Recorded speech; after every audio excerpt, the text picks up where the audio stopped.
tristezas eu vivia, o amanhã me era escuro, não sabia onde meu pensamento pôr, mas em toda provação Jesus proveu consolação, pois meu viver tornou mais forte o coração.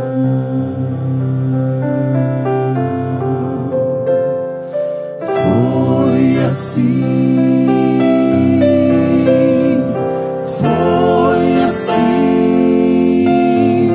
que aprendi a ter confiança em Cristo, meu Senhor.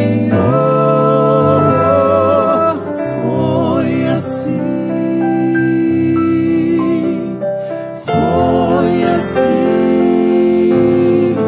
que aprendi a depender do amor de Deus.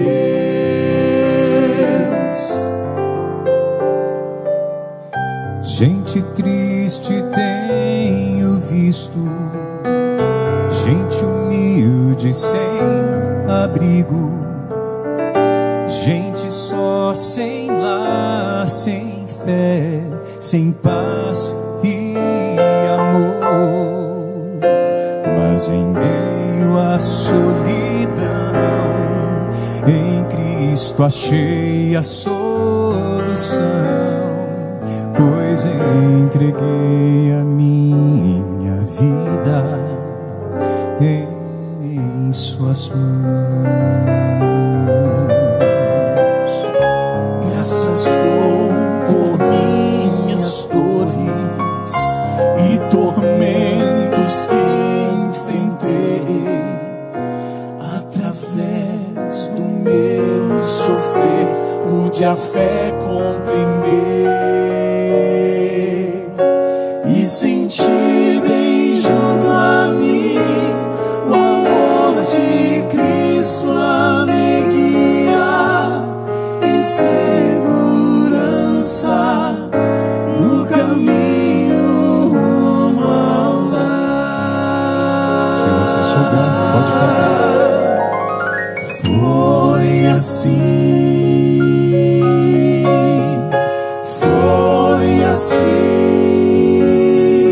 que aprendi a ter confiança em Cristo, meu Senhor.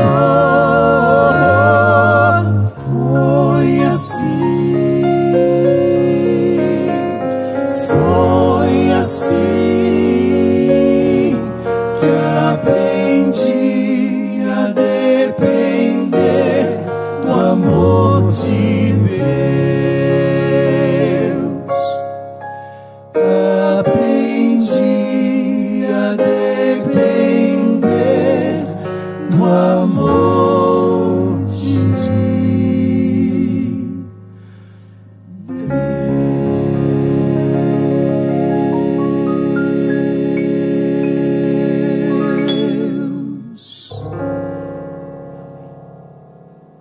Gente, antes de começar, eu tenho que realizar um sonho. É um sonho que todo pregador tem. Desculpa, mas eu tenho que fazer isso. Obrigado, Arautos do Rei. Cara, eu sempre sonhei em dizer isso. Agora eu consegui, né? Você gravou essa, né, Vini? Muito bom. Gente, mas é uma honra mesmo. Nós nos sentimos muito felizes pela presença do quarteto aqui. Leva o nosso coração tão perto de Deus, através da música, do louvor. E obrigado também àqueles que dirigiram o louvor antes desse momento em que vamos agora abrir a palavra. Então, muito bem. Pode pegar a sua Bíblia e vamos abrir juntos no livro de Gênesis, capítulo 6. Abre aí, Gênesis capítulo 6, tá bom? Nós vamos ler aqui alguns versos juntos. Você tem que me acompanhar aí. Vamos fazer mais uma oração? Pai Todo-Poderoso, agora estamos abrindo Tua Palavra e mais uma vez pedimos que Teu Santo Espírito nos guie, nos dê a compreensão e também nos mostre a Tua vontade para cada um de nós. Em nome de Jesus, amém. Quando os homens começaram a multiplicar-se na terra e lhes nasceram filhas, os filhos de Deus viram que as filhas dos homens eram bonitas e escolheram para si aquelas que lhes agradaram. Então disse o Senhor: por causa da perversidade do homem, meu espírito não contenderá com ele para sempre. Ele só viverá 120 anos. Naqueles dias havia, na minha versão, na minha tradução, nefilins na terra. E também posteriormente, quando os filhos de Deus possuíram as filhas dos homens, e elas lhe deram filhos. Eles foram os heróis do passado, homens famosos. Talvez na tua tradução diga, eles eram valentes varões de renome. Muito bem. E quem eram esses valentes varões de renome?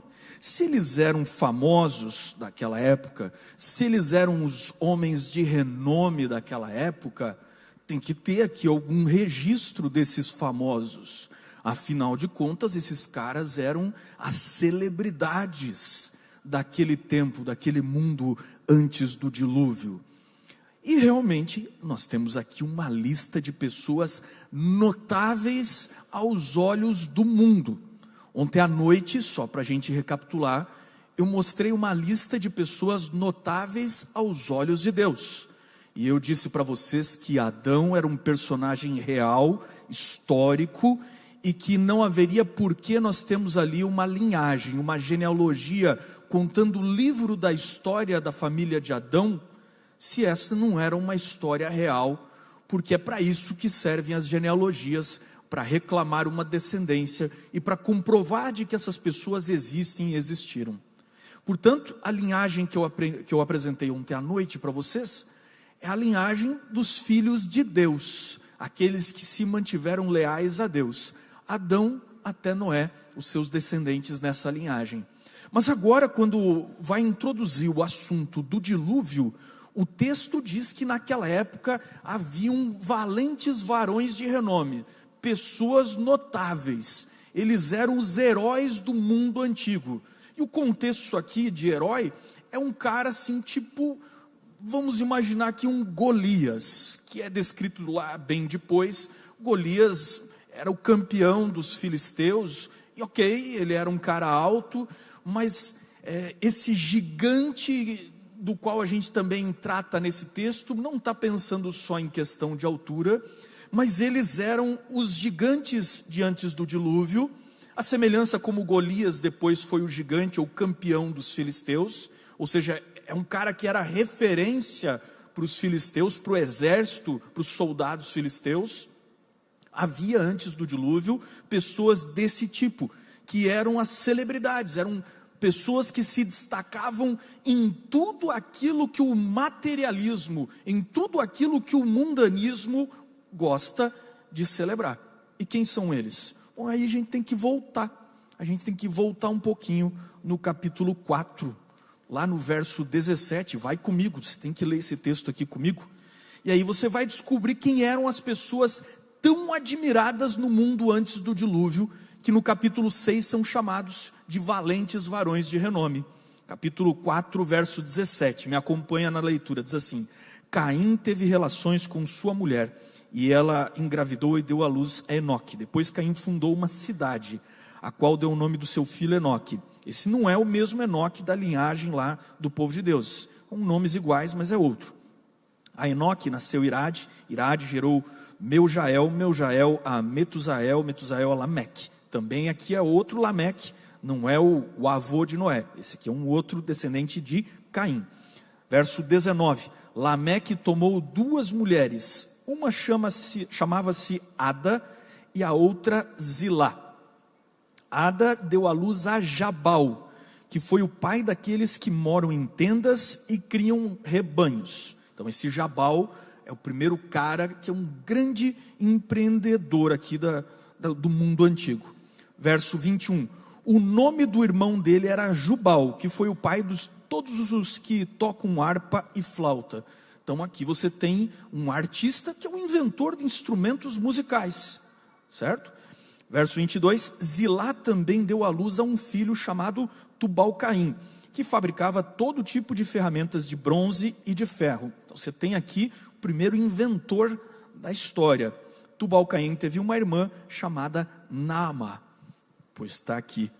Esses daqui são os camaradas que eram idolatrados pelo mundo antigo, porque eles tiveram sucesso em tudo aquilo que o mundo valoriza. Muito bem.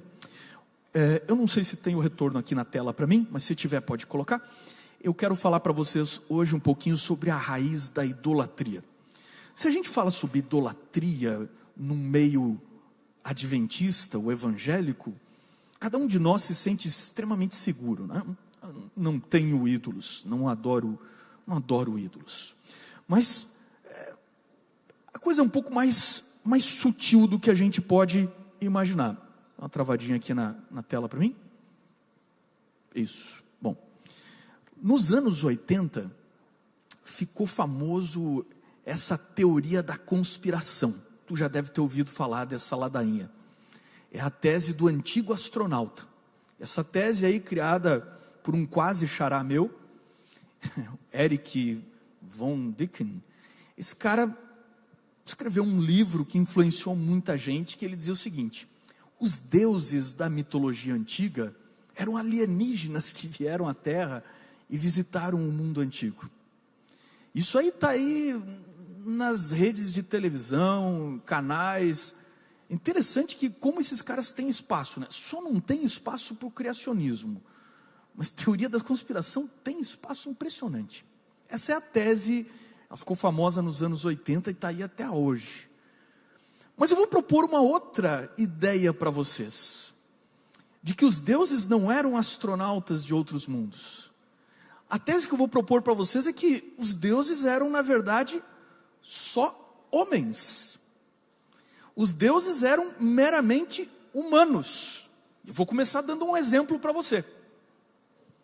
No Egito Antigo, uma das mais antigas civilizações do mundo, quando o faraó, que era o rei sacerdote deles, morria, o povo já tinha construído um portal para o outro mundo. Esse portal para o outro mundo era um túmulo gigante que a gente chama de pirâmide. O faraó era devidamente preparado e o seu corpo era mumificado para que o corpo não perecesse. E então, na crença egípcia, com feitiços elaborados, o faraó entrava no outro mundo, no mundo dos mortos, acessando o mundo dos deuses, até que por meio dos seus feitiços, ele ia morar com os deuses, e ele era como o próprio Deus. E o faraó se tornava um Deus entre os homens, na medida que era preparado para ser o representante e intercessor da humanidade diante dos deuses. Então, os faraós do mundo antigo, eles foram adorados como deuses. Segundo exemplo, bem clássico, o César romano ganhou tanto poder,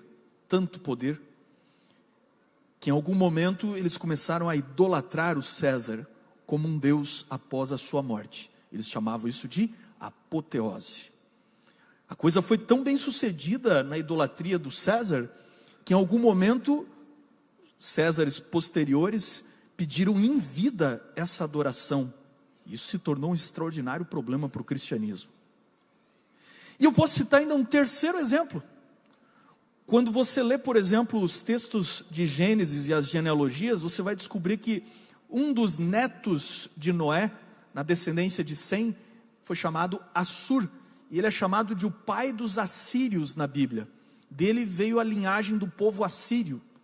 E quando você olha para o Deus principal do panteão assírio, o nome desse Deus principal é Assur.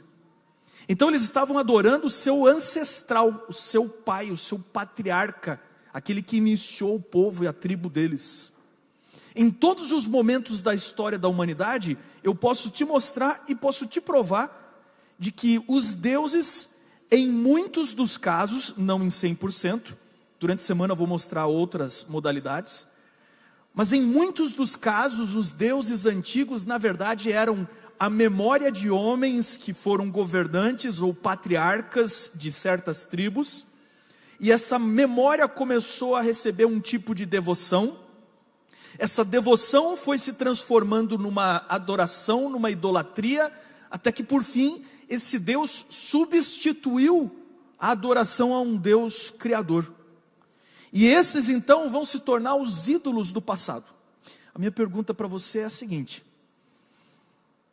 será que esses que a Bíblia chama de valentes varões de renome, poderiam ter sido adorados por aqueles que se desviaram do Deus verdadeiro? E essa é uma questão bem interessante. Por que eles são tão mencionados como heróis, como valentes varões de renome? Porque eles foram os ídolos daquela época, eles foram a referência daquela época. E quando a gente olha para o mundo antigo, para o mundo de Abraão, dos patriarcas, do Antigo Testamento, até na época greco-romana do Novo Testamento, quais eram os deuses principais, os deuses mais adorados pelas pessoas daquela época? Eu vou te mostrar agora que os deuses daquela época, que se você for a um museu qualquer de arqueologia, de história antiga, se você tiver a oportunidade de ver aqueles pequenos deuses, são uns bonequinhos assim, você vai dizer, uns bonequinho feinho. Como é que os caras trocavam isso por... Como é que os caras substituíam o Deus único, verdadeiro, por uns bonequinhos desses? Aí você fica pensando, não, mas eles eram muito ignorantes. Não.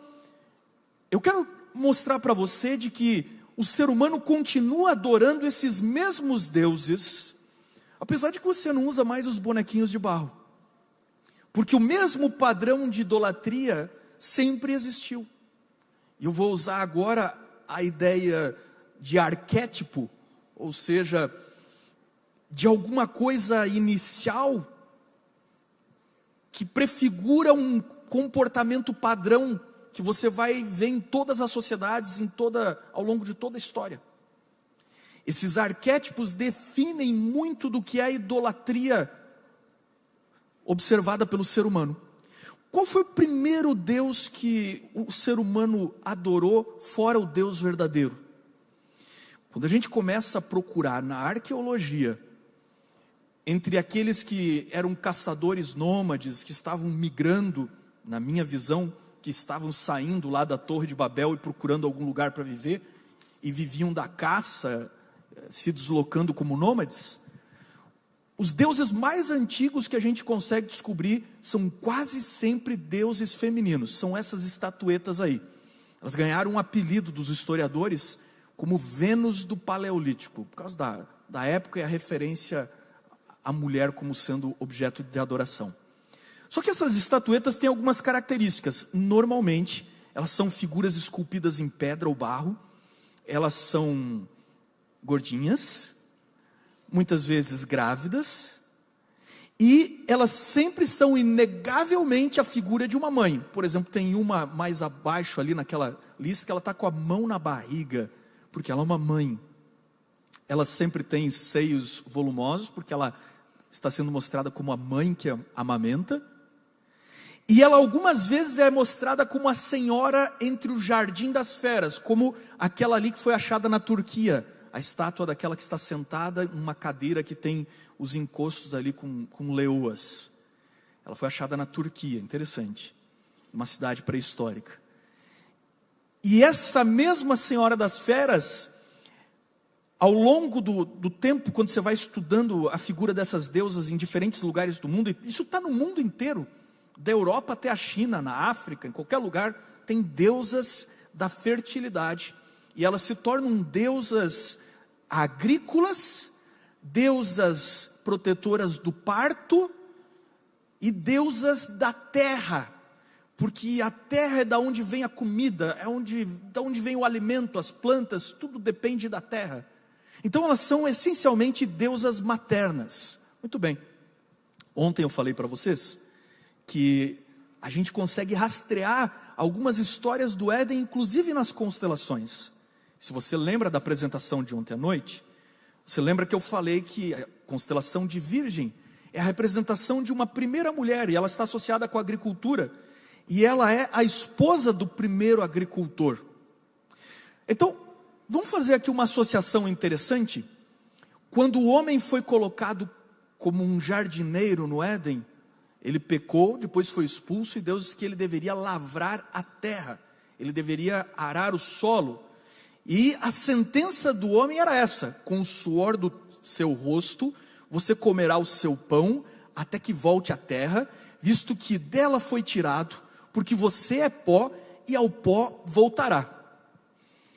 Essa ideia é tão presente que até nos evangelismos adventistas eu já vi o pessoal falando assim: olha, vamos comemorar o aniversário da mãe de Adão. Já viram essa conversa? E qual que é a mãe de Adão? É a terra. E por que é comemorada a terra como mãe de Adão? Porque o homem foi feito do pó, foi feito do barro. E Deus disse assim: quando você morrer, você vai ser devolvido a substância do que você foi feito, você vai virar pó. Vamos abrir um parênteses aqui bem interessante. Lembra do faraó do Egito? Lembra como na Bíblia faraó é tão antagônico a Deus? Por que eles mumificavam? Cara, é quase como se eles dissessem assim: faraó vai ser o próprio Deus. Se o Deus verdadeiro disse que volta ao pó e vira pó, nós vamos mumificar e vamos impedir que a palavra de Deus se cumpra. E ele vai ser o próprio Deus. Eu não consigo pensar em nada mais rebelde do que isso. Porque você se recusa ao juízo de Deus. E é por isso que na Bíblia a religião do Egito é tão antagônica à religião de Deus. Tudo na religião do Egito gira em torno da vida após a morte. Tudo na religião da Bíblia diz assim, que o salário do pecado é a morte. Não é interessante? Mas se o homem tinha que ser devolvido à terra, como é que as pessoas no mundo antigo sepultavam os seus mortos? Se tu der um Google, isso é fácil de fazer, coloca aí sepultamento pré-histórico. A maioria das imagens que vai vir para você é assim, ó. É o corpo de uma pessoa colocada em posição fetal, como está ali. Por quê? Porque a terra é a mãe. Então ele é devolvido em posição fetal. Será que eles estavam pensando originalmente que um dia ele ia ressuscitar, ia nascer de novo daquela terra? Ia ser chamado do pó da terra? Será que em algum momento essa ideia de ressuscitar foi se perdendo? Você percebeu, por exemplo, que ele está com as mãos do lado do rosto como alguém que está dormindo? Será que aos poucos essa ideia de que você era colocado no túmulo para dormir vai sendo trocada por uma vida após a morte? E como é que vai sendo trocada por uma vida após a morte? Eu vou tentar explicar para vocês. Alguém aqui já sonhou com um parente que morreu? Eu já sonhei. Nem por isso acredito que ele está em algum lugar. Mas sonhei com as memórias que minha mente levantou. Agora imagina que você vive no mundo antigo. E você colocou uma pessoa na terra. Colocou ela para dormir. E quando você vai dormir, você sonha com essa pessoa. O que tu começa a concluir se tu não tem muita explicação, se tu está afastado do povo de Deus e da orientação? Você começa a concluir o quê? Poxa, se quando morre o cara é botado para dormir, e eu quando sonho converso com ele, eu estou indo e ele está em algum lugar. Então estou indo para o mundo dos mortos. Quer ver um povo que ainda acredita dessa maneira? Os aborígenes australianos. Eles são uma das tribos que primeiro ficaram isolados, e a cultura deles é muito antiga. E eles até hoje acreditam, eles até hoje têm essa ideia de que os sonhos é o mundo dos espíritos, onde eles conversam com os ancestrais. Você está entendendo como é que uma religião vai mudando para outra, com base em experiências e com base em emoções? É por isso que o primeiro ídolo que foi adorado pela humanidade foram as nossas emoções. Porque quando você tem emoções tão poderosas, e você perde uma pessoa que você amava tanto, você não se conforma e você projeta isso de alguma maneira. Gente, eu já vi adventista do sétimo dia ir para a rede social. Eu não estou aqui condenando essas pessoas. E quando elas perdem alguém, elas ficam ali, ah, meu paizinho, que saudade, você não sei o que e tal, e conversando com o pai na rede social. Já vi isso. Não estou condenando, mas isso é uma manifestação do quê? Do poder da emoção. Ele acredita que o pai está dormindo, está morto, está dormindo o sono da morte, mas a emoção é tão forte, a saudade é tão forte que isso se manifesta numa cultura de vida após a morte que existe na nossa sociedade. E aí você diz assim, por que você está tocando nesses assuntos? Porque esses assuntos se estudam antes que o luto chegue na tua família. Porque quando chegar o luto na tua família, e vai chegar, quando chegar o luto em você, ele é tão forte, ele é tão esmagador, que ali não é hora de dar estudo bíblico.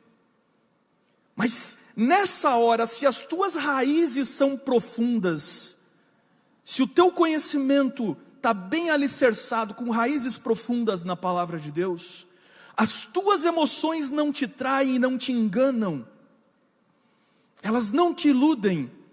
Pelo contrário, as tuas emoções são dirigidas para uma experiência de esperança na ressurreição. Provavelmente, não estou afirmando, provavelmente o primeiro ídolo que a humanidade adorou foi a própria Eva, a mãe, a vida. Eva significa vida, provavelmente. Por quê? Porque, gente, não tem quem não ame e quem não sinta falta da mãe. Não tem conversa, meu amigo. Meus filhos agora estão todos no internato, né? De vez em quando meu guri liga lá para casa, eu atendo, aí ele diz assim, oi pai, tudo bem? Eu digo, tudo bem. A mãe está aí? Não tem conversa, meu amigo. Por que a gente gosta tanto de mãe? Porque mãe passa a vida inteira se sacrificando por nós, né? Você já viu mãe servindo a janta? Mãe coloca a janta ali, bota toda a mesa de comida, pacotão de pão, aí chega aquela galera, né? Chega aqueles adolescentes assim, o cara já está com 1,80 m, aquela magreza toda, pode comer a vida inteira e não engorda. E aí ele senta assim, e o danado devora assim uma mesa inteira, come todos os pães, come tudo e tal, devora, está ali. E a mãe a essa hora não comeu uma migalha. E aí sobrou só um pãozinho no fundo do pacote, assim, a mãe está cuidando, diz assim, agora vai todo mundo embora, eu vou comer esse pãozinho aí. Mas quando ela pensou que vai comer aquele pãozinho, o garotão se levanta assim, olha, tem um pãozinho assim no fundo do pacote, diz assim, esse pão aí, alguém vai comer? O que a mãe disse? Não. E a mãe se sacrifica, cara, ela é capaz de ficar sem comer, para alimentar esse poço sem fundo. Não tem conversa. Então não tem jeito, você a vida inteira, cara. E o homem, a primeira namorada da vida é a mãe. Não tem jeito, a vida inteira você vai amar essa criatura. Você pode ter muita discussão no mundo, na sociedade, quando chegou o dia das mães, ninguém questiona. E eu não estou tirando a honra das mães, mas as nossas emoções são tão traiçoeiras, que eu não estou falando sobre adorar mães, eu estou falando sobre adorar nossas emoções. Às vezes damos mais valor para a nossa experiência emocional, e a nossa religiosidade tende a ser conduzida por um emocionalismo. Eu vou naquela igreja, isso aí eu escuto, eu trabalho com a galera, né? Eu vou ali naquela igreja, lá não vou. Por que não vou? Porque lá não tem ninguém da minha idade. Pois então, se não tivesse todo mundo sair fora, e você ficar o único cara da sua idade na igreja, e você não tiver nenhum amigo para te sustentar na fé, tu vai embora também? Nós continuamos adorando os mesmos ídolos. Só que hoje a gente é mais elegante, nós somos mais sofisticados. Na lista dos filhos de Caim tem um cara chamado Lameque. Diz que ele era marido de 2 mulheres, é o primeiro polígamo, e ele matou um homem. E ele ainda cantou uma musiquinha, disse assim, um rapaz ali me feriu e tal, eu matei ele. Lameque era um cara arrogante, Lameque era um valentão. Quando você olha para os deuses do mundo antigo, você encontra um padrão muito interessante. Existe um arquétipo do valentão, que é um pai de família. E assim como Lameque tinha filhos poderosos, no passado havia um Deus cultuado pelos pagãos que tinha filhos poderosos. Os gregos, que foram os que mais trabalharam a personalidade dessa divindade, chamaram esse Deus de Zeus. Zeus era casado no mito grego, com Hera, e Zeus tinha constantemente outras mulheres, amantes. Esse aqui é o arquétipo do poder, e a gente continua gostando do ídolo do poder. E você diz assim, mas isso aí é os caras que têm dinheiro, né, pastor? Não. Isso aqui não é a idolatria do dinheiro, isso aqui é a idolatria do poder. E o poder é diferente de dinheiro, sabe por quê? Porque poder é melhor que dinheiro. Dinheiro, o cara pode ser rico, pode saber ganhar muito dinheiro, ok, beleza. E pode ser que o dinheiro dê algum poder, mas se o cara tem poder, poder decide quem fica com o dinheiro. Poder é você poder decidir como é que gasta o dinheiro. Poder é você decidir como é que a vida das pessoas vai se comportar. Poder é você conseguir governar aquilo que está ao redor de si. E isso é inebriante como uma droga e é extremamente viciante. Lameque diz assim: o cara me feriu, eu mato porque eu faço o que eu quero. Eu estou no comando desse negócio aqui. E ninguém me questiona. Se me questionar, eu mato que nem matei ele. Claro que nós somos muito mais sutis hoje. A gente não mata, a gente arruma maneiras civilizadas de se livrar do cara, né? Nós somos mais inteligentes, mais desenvolvidos, mas a gente continua fazendo a mesma coisa. O cara questionou o poder, a gente se livra dele, manda para a Austrália. Né? Conhece essa história, né? Não tem jeito, porque poder vicia, e o problema do poder é que ele tem um alto preço. Para você adorar o poder, você tem que pagar o preço do ídolo. E qual é o preço do ídolo do poder? Você tem que fazer concessões e favores para pessoas que vão te manter no poder. E fazendo concessões e favores para quem te mantém no poder, você se corrompe e inclusive arruma bons motivos. Você ainda diz assim: não, mas é que eu me sacrifico muito, então eu mereço isso aqui. Você também, você se sacrifica bastante, você merece isso aqui, porque você andou uma milha a mais. E o poder é tremendamente sedutor. O problema do poder também é que o poder vicia. E como o poder vicia, o cara experimenta o doce sabor do poder e não solta nunca mais. E diz, mas por que o poder tem um sabor tão doce? Ah, porque o poder comanda os privilégios. E quando você aprende a se privilegiar, isso é um vício pior do que bebida alcoólica ou qualquer outra droga. Porque você não quer largar isso por nada.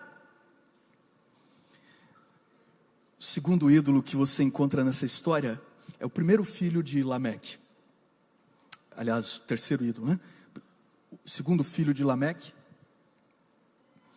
é o ídolo da riqueza. Ah, faltou falar aqui para vocês da inveja, né? As mulheres de Lameque. A gente associa muito vaidade, e o nome de uma delas parece estar meio ligado com a questão do adorno, da vaidade. A gente é meio cruel com as mulheres e fala que vaidade é só um pecado das mulheres. Não, não é não. Tem muitas formas de idolatria da vaidade. Eu posso ser vaidoso com o meu sermão. Eu posso ser vaidoso com a minha carreira. Eu posso ser vaidoso com muitas coisas. E a vaidade sempre desperta um outro ídolo concorrente, que é a inveja. Interessante.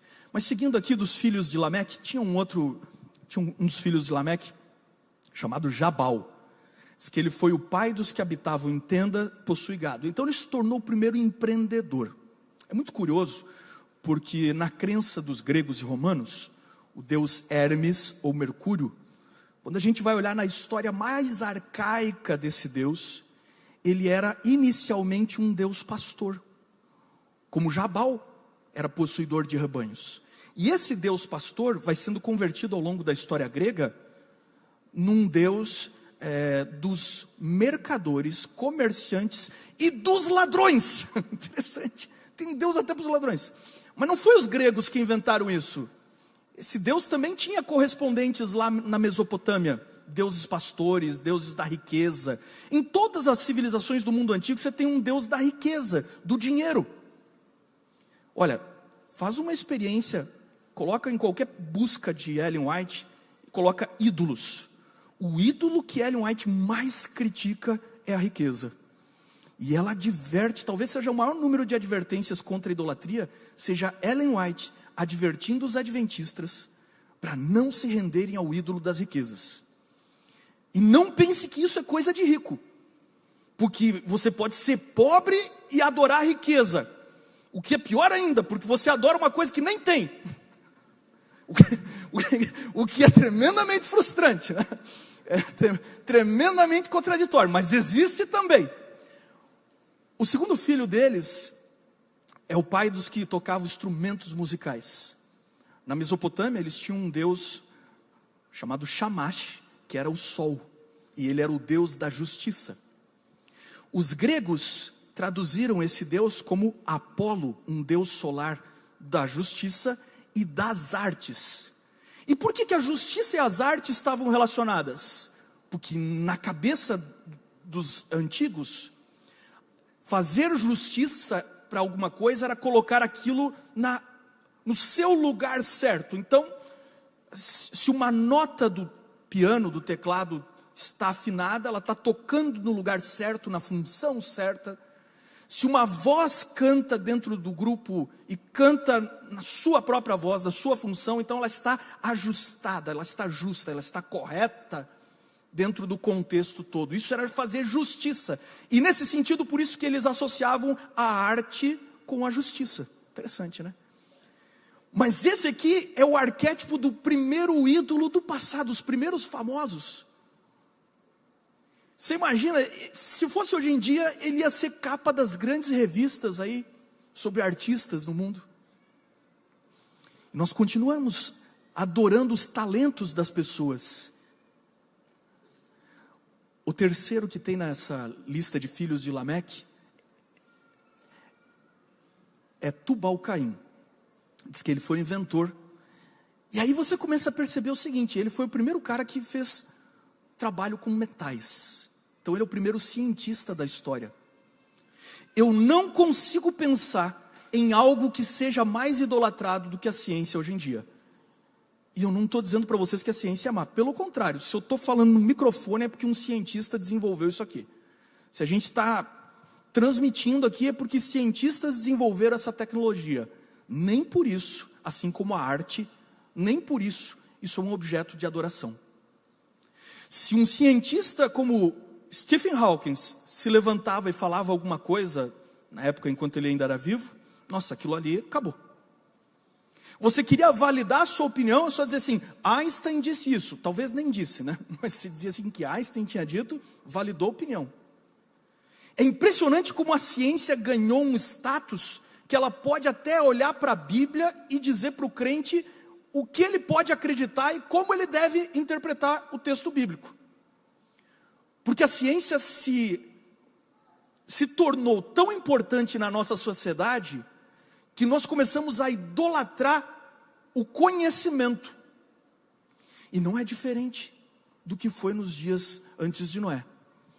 E por fim, esse camarada tinha uma irmã chamada Naamá, que alguns apontam aí que o significado está relacionado com beleza, bela. Lembra? O texto dizia assim: os filhos dos homens tiveram filhas muito belas, a ponto que os filhos de Deus olharam para elas e disseram assim, não, vamos casar com essas mulheres.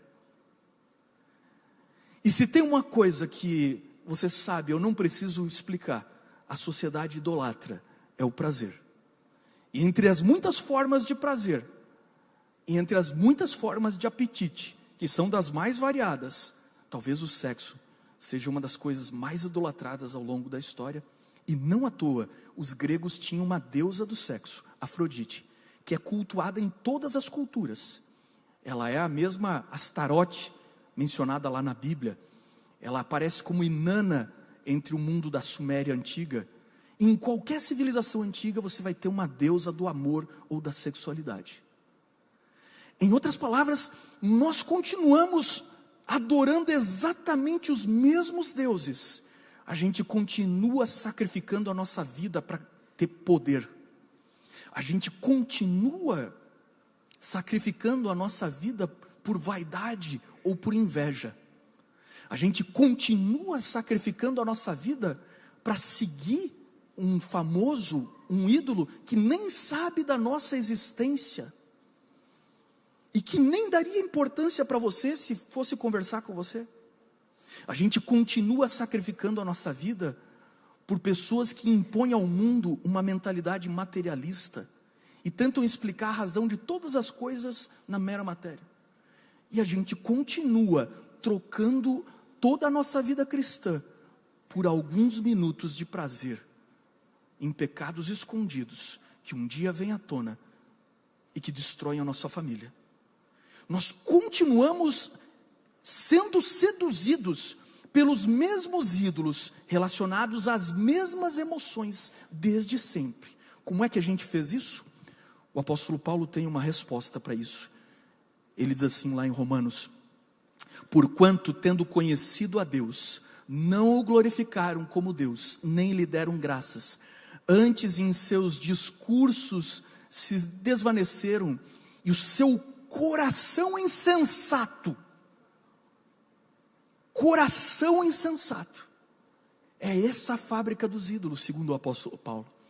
Dizendo-se sábios, tornaram-se loucos, mudaram a glória do Deus incorruptível em semelhança da imagem de homem corruptível, e de aves, e de quadrúpedes, e de répteis. Então por que o ídolo é tão mortífero? Primeiro, porque o ídolo reduz aquilo que é divino, e nessa redução já é uma blasfêmia. E segundo, porque o ídolo é uma manifestação do que você desejaria que o divino fosse. E isso é tão somente mentira, porque você está mentindo para você mesmo. E pasme, você pode pegar o próprio Deus Criador, roubá-lo do seu caráter revelado nas Escrituras, e imprimir no nome do Deus verdadeiro desejos seus, e travestir o Deus verdadeiro num ídolo, reduzindo ele a um ídolo, e confundindo ele com as tuas emoções, e com aquilo que você deseja no profundo do teu egoísmo, e você ainda justifica isso como a religião verdadeira. A idolatria é extremamente sedutora, e é por isso que a frase mais famosa do Calvino talvez seja essa: coração humano, uma fábrica de ídolos. E a gente pode pensar em outras frases, como por exemplo, Brilhante Lewis dizendo o seguinte: quando os homens gozam da horrível liberdade que sempre pediram, tornam-se escravos de si mesmos. E aí, comentando o texto de Romanos que a gente acabou de ler, Calbart vai dizer assim: quando o homem se torna seu próprio Deus, olha onde é que está a idolatria. A idolatria não está num objeto, numa estatuetazinha que se carrega pelo devoto. Olha onde é que está a idolatria. Quando o homem se torna seu próprio Deus, come esse fruto, seus olhos vão se abrir, vocês serão como Deus. Então ele cria o ídolo. Ele precisa criar o ídolo nesse momento, quando ele adora a si mesmo. Pois elevando o ídolo em honra, honrar-se-á a si próprio. E para fechar com Ellen White, eu fiz uma pesquisa, ela fala muita coisa sobre idolatria. Mas eu separei esse texto aqui, porque ele combina muito com a leitura de Romanos e a explicação de como o mundo antigo fabricou os ídolos e por que nós continuamos sendo seduzidos por ídolos modernos. Ela vai dizer assim: em lugar de abandonar certa ideia nutrida, uma pessoa recebe a mensagem, né? Ou rejeitar algum ídolo de opinião, muitos recusam a verdade descida do Pai da luz, confiam em si mesmos. Qual é o pior de todos esses ídolos? O pior ídolo para você destruir é a sua própria opinião. E eu me lembro com muito carinho, quando eu era teologando, como alguns de vocês, e eu fiz meu estágio de evangelismo na conferência do pastor Feyerabend. E a cada noite, lá em Vila Formosa, em São Paulo, o pastor Feyerabend começava dizendo assim: querem a minha opinião? E aí a congregação respondia, ele dizia assim: eu não vou dar a minha opinião. Ele falava com aquele sotaque de canadense. Vamos para a opinião da Bíblia. O ídolo da sua opinião é o ídolo mais difícil de ser destruído. E o Arautos vai cantar agora, e eu queria ler esse último texto com vocês, que diz assim, em Gênesis 6, 8 e 9. No meio da idolatria daquele mundo antigo que foi destruído pelo juízo de Deus, então o livro de Gênesis levanta a história de um homem, diz assim: porém Noé achou graça diante do Senhor. Ele não tinha méritos, ele não podia confiar em sua opinião, mas ele achou graça. E o texto diz assim: eis a história de Noé. Noé era homem justo e íntegro. No meio daqueles que eram polígamos, ele era justo e íntegro. No meio daqueles que adoravam o prazer, ele era justo e íntegro. No meio daqueles que adoravam as celebridades, ele era justo e íntegro. No meio das pessoas que amavam o poder e a riqueza, ele gastou tudo o que tinha e construiu um barco para salvar sua família. Essa é a história de Noé. Noé andava com Deus.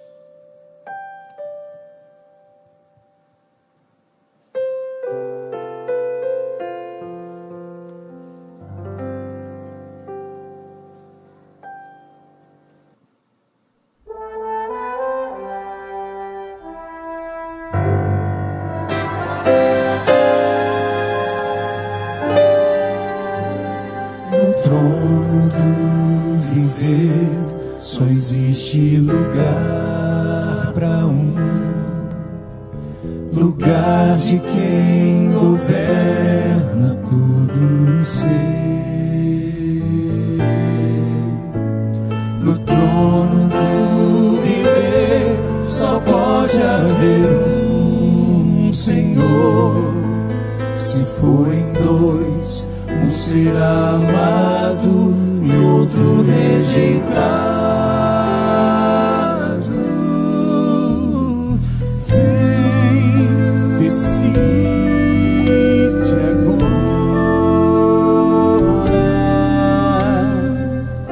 quem vai ocupar seu coração.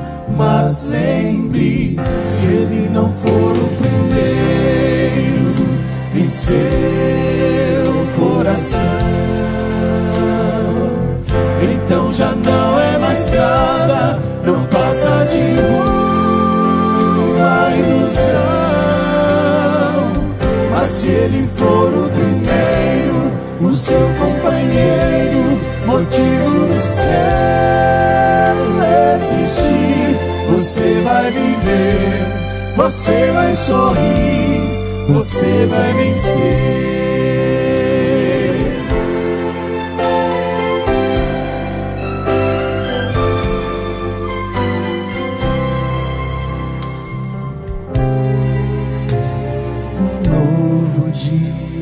Vai nascer pra você e pra mim. Depende de aceitar Jesus no viver. É hora de beber da fonte da vida. Você verá, em Jesus existe plena alegria. Vem, decide agora quem vai ocupar seu coração. Mas lembre, se ele não for o primeiro em seu coração, então já não é mais nada, não passa de uma ilusão. Mas se ele for o primeiro, o seu companheiro, motivo do céu existir, você vai viver, você vai sorrir, você vai vencer. Não há batalha perdida com Cristo. Ele mesmo triunfou lá na cruz. O sangue já provou que nos ama. Se o coração não for dele, não será de mais ninguém. Se ele não for o primeiro em seu coração, então já não é mais nada, não passa de uma ilusão. Mas se ele for o primeiro, o seu companheiro, motivo do céu existir, você vai viver, você vai sorrir, você vai vencer. Você vai viver, você vai sorrir, vai vencer.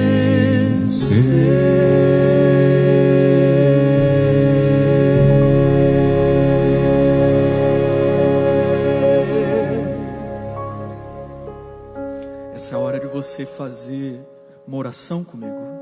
É a hora de você tomar uma decisão. Curva a sua cabeça agora, feche seus olhos. Deus Todo-Poderoso, aqui nós estamos preparando uma geração para serem teus missionários em diferentes profissões, em diferentes lugares do país e do mundo. E aqui nós estamos com servidores da tua igreja. Não tem lugar aqui para idolatria, Senhor. Então hoje eu tenho um pedido especial. Perdoa os nossos pecados, Senhor. Pai, por favor, entra no nosso coração, naqueles lugares mais ocultos de nosso coração, onde os ídolos são fabricados por nossas ambições e desejos, e por emoções traiçoeiras de uma natureza carnal. Livra-nos desta natureza carnal. Limpa nosso coração, Senhor. Purifica-nos com tua graça. Liberta-nos do poder dos ídolos. Nos liberta da vaidade. Nos liberta, Senhor, da arrogância. Nos liberta do amor ao poder, do amor às riquezas, do amor ao conforto, à comodidade. Ah, Senhor, liberta-nos de tudo isso. Perdoa os nossos pecados, em nome de Jesus. Amém. Amém.